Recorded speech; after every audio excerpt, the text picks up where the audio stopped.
Good morning everyone. Today we are going to start our unit number 4, that is rotational motion. इसके पहले हम लोगों ने 3 units पढ़ चुके हैं। जो हमारा लास्ट यूनिट था वो था वर्क, पावर एंड एनर्जी। तो आज हम लोग शुरू करने जा रहे हैं रोटेशनल मोशन। रोटेशनल मोशन में जो हमारा पहला कॉन्सेप्ट है वो है हमारा रिजिड बॉडी का। तो हम लोग रिजिड बॉडी समझते हैं। तो पहले इसका डिफिनीसन देख लेते हैं।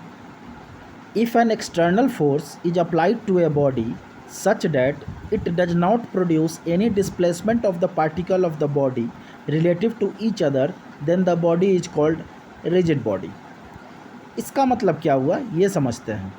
जब भी हम किसी बॉडी पे कोई एक्सटर्नल फोर्स अप्लाई किए, कुछ इस तरह से हम लोग अप्लाई किए कि उसके अंदर के जो पार्टिकल्स हैं वो एक दूसरे के रिलेटिव ना मूव करे, ना डिस्प्लेस करे, तो वैसे बॉडी को हम लोग क्या बोलेंगे? रिजिड बॉडी बोलेंगे। जैसे कि मैं यहाँ पे आपको समझाता हूँ।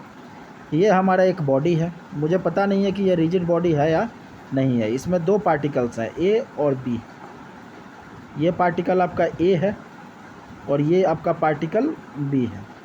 अब इस पर आपने क्या किया? इस पर आपने 50 न्यूटन का फोर्स अप्लाई कर दिया। तो अगर इस 50 न्यूटन का फोर्स अप्लाई करने के बाद भी ये जो बॉडी हमारा ए है, एक मिनट, ये जो बॉडी हमारा ए है और ये हमारा जो बॉडी बी है, दोनों का कोई डिस्प्लेसमेंट नहीं हुआ, वो जहाँ थे वहीं के वहीं रह गए, तो ऐसे बॉडी को हम लोग क्या बोल देंगे? ऐसे बॉडी को हम लोग बोल देंगे रिजिड बॉडी।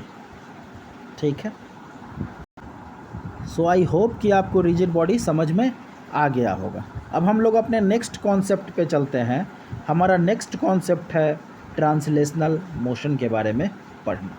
ठीक है। तो ट्रांसलेशनल मोशन में क्या है? ये कहता है कि a rigid body performs a pure translational motion if each particle of the body undergoes the same displacement in the same direction in A given interval of time. तो ये समझते हैं। ये कहता है कि एक रिजिड बॉडी को तभी हम बोलेंगे कि ये प्योर ट्रांसलेशनल मोशन कर रहा है जब उसके जितने भी पार्टिकल्स हैं वो सेम डायरेक्शन में सेम डिस्प्लेसमेंट करें एक टाइम इंटरवल के बीच में। ठीक है। तो इसको हम लोग समझते हैं। सपोज करो ये हमारा था रिजिड बॉडी। अभी टाइम हो रहा है 10 बज रहा है। सपोज करो 10 AM हो रहा है। 10 AM पर जो इसके पार्टिकल्स थे, ये मान लो पार्टिकल नंबर 1, ये मान लो पार्टिकल नंबर 2 और ये मान लो पार्टिकल नंबर 3। ठीक है। अब आगे क्या हुआ कि हम लोग इसका कंडीशन देखना चाहें 10:10 AM पे 10 मिनट बाद। अब जब हम लोग इसका कंडीशन देखें तो हम लोग देखें कि ये हमारा यहाँ आ गया है, 1 हमारा यहाँ आ गया है, 2 हमारा यहाँ आ गया है और 3 हमारा यहाँ आ गया है। इनका जो डिस्प्लेसमेंट का वैल्यू है वो सेम इंटरवल ऑफ टाइम में क्या है? इक्वल है, बराबर है। मतलब मैं क्या कहूँ, अगर देसी भाषा में मैं आपको समझाऊँ तो मैं क्या कह सकता हूँ कि 10 बजे से लेकर 10:10 तक जितना 1 घसका उतना ही 2 घसका, उतना ही 3 घसका। ठीक है। मतलब 1 जितना घसका उतना 2 घसका, उतना ही 3 घसका। मतलब 1, 2 और 3 तीनों का क्या है? बराबर डिस्प्लेसमेंट है गिवन इंटरवल ऑफ टाइम में।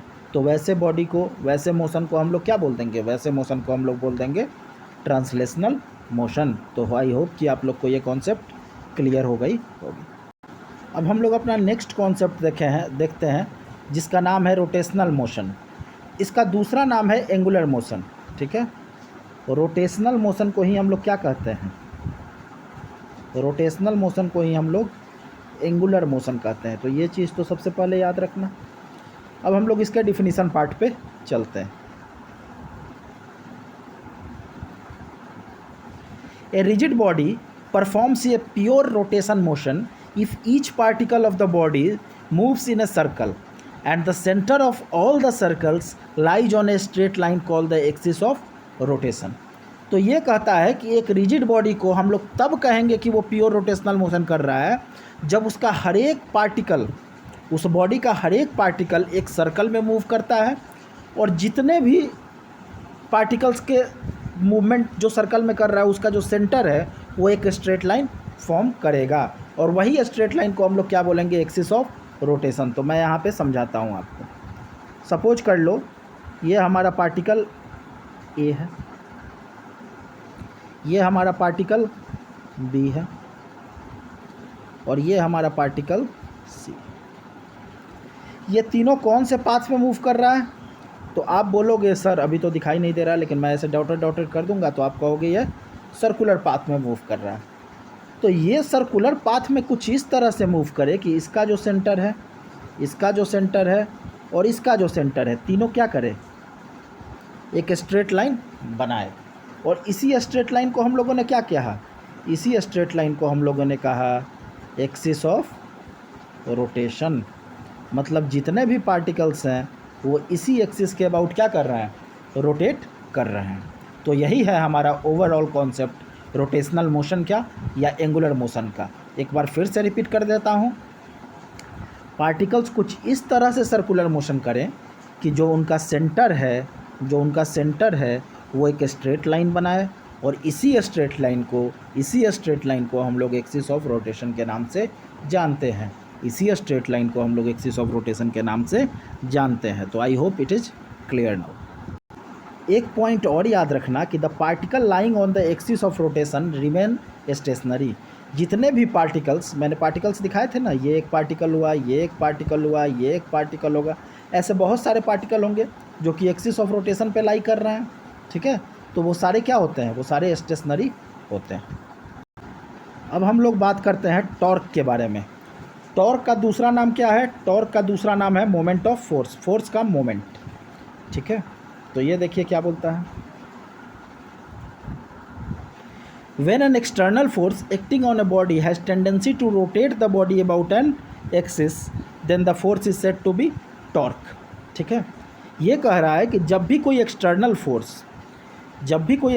फोर्स बॉडी पे कुछ इस तरह से लगे कि वो बॉडी को रोटेट कर दे किसी एक्सिस के अबाउट, तो उस फोर्स को क्या बोलेंगे, उस फोर्स को बोलेंगे कि ये भैया टॉर्क प्रोड्यूस कर रहा है। जैसे कि ये हमारा मानो सपोज एक बॉडी, इससे कुछ डिस्टेंस r पे एक फोर्स F एक्ट कर रहा है।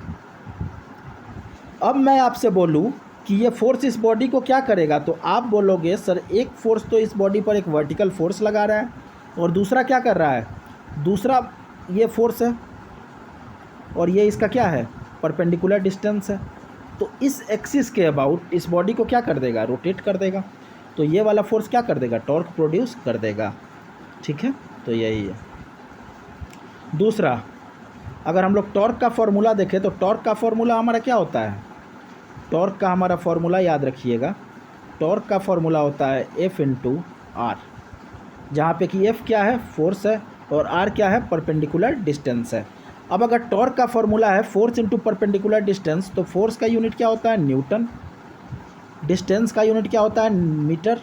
तो हमारा टॉर्क का यूनिट क्या हो जाएगा, ऐसा यूनिट, ये हमारा हो जाएगा न्यूटन मीटर। तो आशा करता हूँ कि टॉर्क आप लोग का क्लियर हो गया होगा।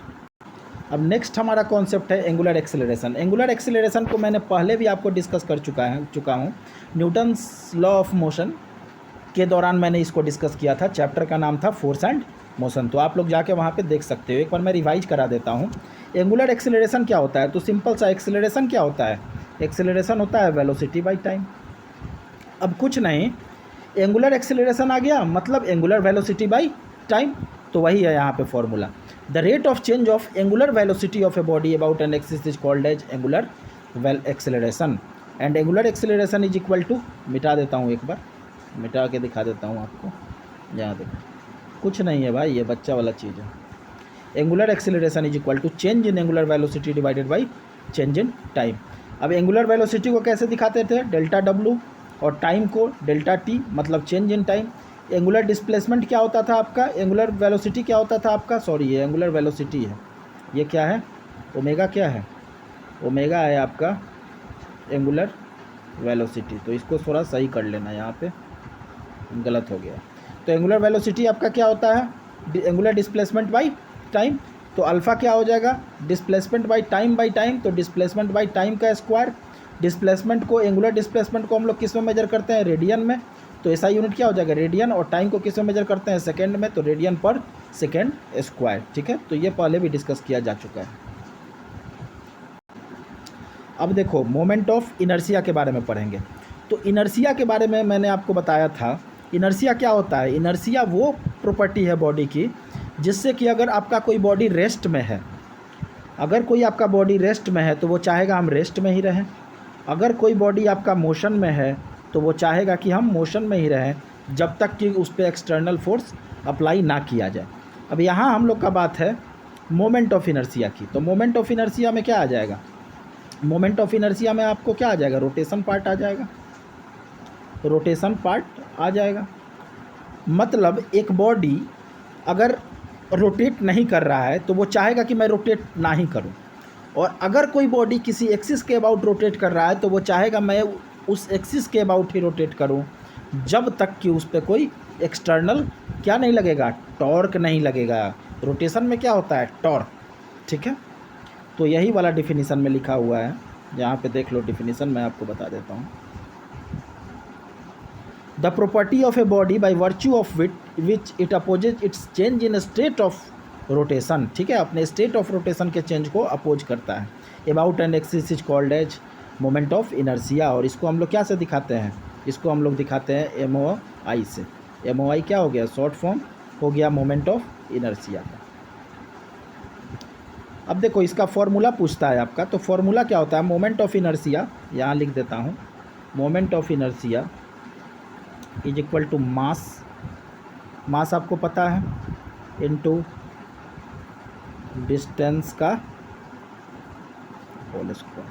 ठीक है, तो यही चीज़ यहाँ पे लिखा हुआ है, देखिए मैं हाईलाइट कर देता हूँ इसको, आप लोग अपने नोट्स में लिख लेना इस फॉर्मूला को, काफ़ी इंपॉर्टेंट फॉर्मूला है। Moment of inertia is equal to mass into distance का square is equal to m into R square. Mass का यूनिट क्या होता है, kg, और डिस्टेंस का यूनिट क्या होता है, मीटर, तो इसका ऐसा यूनिट क्या हो जाएगा, kg मीटर स्क्वायर। ठीक है, तो this is all about moment of inertia. अब हम लोग बात करेंगे रेडियस ऑफ जाइरेशन के बारे में, तो इसका डिफिनीसन देख लेते हैं।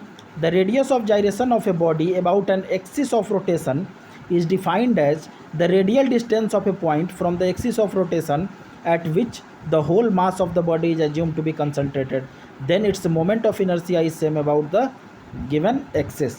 तो रेडियस ऑफ जाइरेशन क्या है, रेडियस ऑफ जाइरेशन वो डिस्टेंस है, रेडियस ऑफ जाइरेशन वो डिस्टेंस है किसी एक्सिस से जहाँ पे कि अगर हम लोग पूरे बॉडी का मास कंसंट्रेटेड मान लें और इसका अगर MOI निकालें तो जो MOI अलग अलग पार्ट के वजह से आ रहा है वो इसके बराबर हो जाएगा। ठीक है, तो यहाँ पे मैंने समझाया है, इसका जो फॉर्मूला होता है याद रखना, I is equal to mass into K का स्क्वायर। I क्या है, I है मोमेंट ऑफ इनर्शिया, M क्या है, M है मास, और K क्या है, K है रेडियस ऑफ जाइरेशन, ROG से लिख देते हैं। तो K को अगर निकालेंगे तो K हमारा क्या हो जाएगा, अंडर रूट I/M, क्योंकि K स्क्वायर क्या हो जाएगा, K स्क्वायर हो जाएगा I/M, और K हमारा क्या हो जाएगा, जब K यहाँ से हटेगा, यहाँ से अगर K हटेगा तो यहाँ क्या आ जाएगा, यहाँ आपका आ जाएगा रूट अंडर। तो ये याद रखना, या तो आप ये याद रख लो या डायरेक्ट फार्मूला याद रख लो कि K is equal to under root I/M। I क्या है आपका, मैं यहाँ पे लिख देता हूँ एक बार फिर, I क्या है, I है मोमेंट ऑफ इनर्शिया, M क्या है, M है मास, और K क्या है, रेडियस ऑफ जाइरेशन। तो I बराबर M के स्क्वायर याद रखो, या K is equal to under root I/M याद रखो, बस याद रखना ज़रूरी है। ठीक है, तो ये था हमारा मोमेंट ऑफ इनर्शिया और रेडियस ऑफ जाइरेशन के बारे में। अब अगला काफ़ी इम्पोर्टेंट जो हमारा कॉन्सेप्ट है वो है हमारा एंगुलर मोमेंटम। एंगुलर मोमेंटम जानने से पहले आप लोगों को ये याद होना चाहिए कि मोमेंटम होता क्या है। तो मोमेंटम मैंने आपको बताया था, मोमेंटम कौन सा मोमेंटम बताया था, लीनियर मोमेंटम। लीनियर मोमेंटम मैंने आपको बताया था मास इनटू वेलोसिटी। ये भी चीज़ बताया था कि मोमेंटम किस टाइप का क्वांटिटी होता है, मैंने बताया था कि मोमेंटम होता है हमारा वेक्टर क्वांटिटी।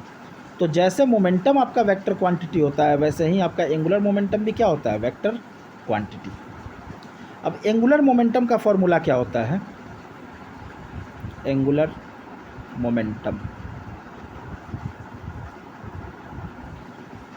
इसका फॉर्मूला होता है आई इंटू ओमेगा। ओमेगा क्या होता है? आपका एंगुलर वेलोसिटी। आई क्या होता है? Moment of inertia. तो याद रखना, मैं यहाँ पे लिख देता हूँ। लीनियर मोमेंटम क्या था? लीनियर मोमेंटम था mass into velocity. Angular momentum में क्या चेंज हो गया? एंगुलर मोमेंटम में सर चेंज हो गया, मास के जगह हम लोग का आ गया मोमेंट ऑफ इनर्शिया आई, और लीनियर वेलोसिटी के जगह हम लोग का क्या आ गया? Angular velocity omega. तो आई इंटू ओमेगा हमारा क्या हो गया? Angular momentum. तो ये चीज़ याद रखिएगा। मैं एक बार मिटा देता हूँ ताकि आप लोग इसको देख लीजिए, ठीक है। तो इस वाले पार्ट को एंड इस वाले पार्ट को आप लोग कॉपी में नोट डाउन कर लीजिए। अगला हम लोग का टॉपिक क्या है? अगला हम लोग का टॉपिक है कंजर्वेशन ऑफ एंगुलर मोमेंटम। जैसे कंजर्वेशन ऑफ लीनियर मोमेंटम था, वैसे ही कंजर्वेशन ऑफ एंगुलर मोमेंटम है। वहाँ पे फोर्स की बात कर रहे थे, यहाँ पे टॉर्क की बात करेंगे। तो देख लेते हैं। If no external torque ejecting upon a body rotating about an axis, then the angular momentum of the body remains constant. ये कह रहा है कि अगर किसी बॉडी पे कोई एक्सटर्नल टॉर्क नहीं लग रहा है तो उसका जो एंगुलर मोमेंटम है वो क्या रहेगा? वो कांस्टेंट रहेगा। जबकि कंजर्वेशन ऑफ लीनियर मोमेंटम में क्या कहा जा रहा था? उसमें कहा जा रहा था अगर कोई बॉडी पर एक्सटर्नल फोर्स नहीं लग रहा है तो उसका लीनियर मोमेंटम क्या रहेगा? कांस्टेंट रहेगा। एंगुलर मोमेंटम हमारा क्या होता है? एंगुलर मोमेंटम हमारा क्या होता है बताइए? एंगुलर मोमेंटम हमारा होता है आई इंटू ओमेगा, इसको जे या एल से डिनोट करते हैं, और ये हमारा क्या रहेगा? कांस्टेंट रहेगा। अब दो टाइप के थ्योरम आपको याद रखने हैं। एक तो है आपका पैरेलल एक्सिस थ्योरम और दूसरा है परपेंडिकुलर एक्सिस थ्योरम। देखिए पैरेलल एक्सिस थ्योरम मैं समझा देता हूँ आपको। सपोज करो ये हमारा एक बॉडी है, इसका सेंटर के अबाउट मैंने मोमेंट ऑफ इनर्शिया निकाल लिया, आई सी इसको लिख दूँ, मतलब moment of inertia about centre. अब किसी ने मुझसे पूछ दिया कि भैया आप ये बताइए कि यहाँ पे इसका आई बॉटम, मतलब बॉटम पे इसका मोमेंट ऑफ इनर्शिया निकाल के बताइए, और इन दोनों के बीच का डिस्टेंस मुझे दे दिया डी। तो ये पैरेलल एक्सिस थ्योरम क्या कहता है कि जो आई बेस होगा वो क्या हो जाएगा? आई सी प्लस क्या हो जाएगा? A D square, A into D square. अब ये देखिए यही चीज़ कह रहा है, ठीक है। ये क्या है? आई सी प्लस ए इंटू डी का स्क्वायर, दोनों के बीच के दूरी। ए क्या है? एरिया है, ठीक है। परपेंडिकुलर एक्सिस थ्योरम क्या कहता है तो वो समझा देता हूँ, इसको मिटा दूँ पहले।